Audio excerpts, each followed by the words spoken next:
Bonjour à toutes et à tous. Au seuil de cette nouvelle année, permettez-moi de vous adresser mes vœux les plus chaleureux de bonne et heureuse année 2018. Et je voudrais pour l'occasion partager avec vous un seul chiffre, 97 443. C'est le nombre d'habitants que compte désormais notre commune. C'est 1480 habitants de plus que l'an dernier. C'est le signe que Tourcoing connaît une vraie dynamique et est attractive. Si elle est une réelle opportunité, cette hausse de la population nous concerne également toutes et tous en tant qu'agents.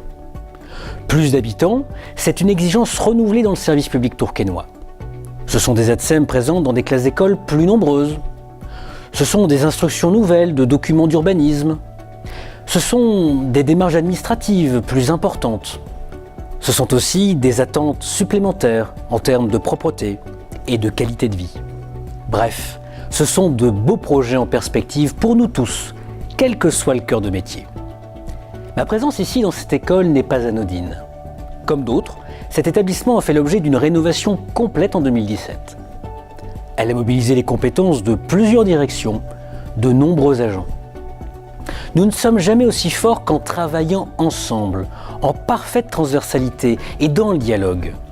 Je salue ici votre travail.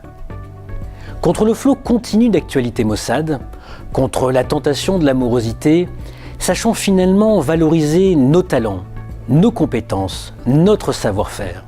Et nous en avons des raisons d'être optimistes quand je constate la solidarité qui existe entre nos collègues. Par exemple, lors de la préparation des élections en 2017.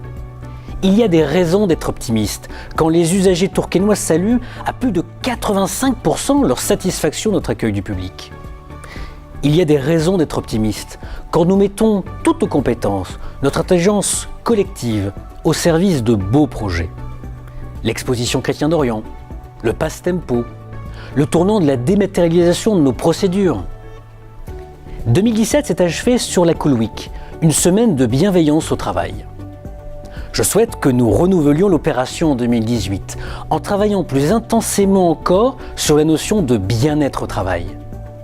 En 2018, plus que tout, créons du positif.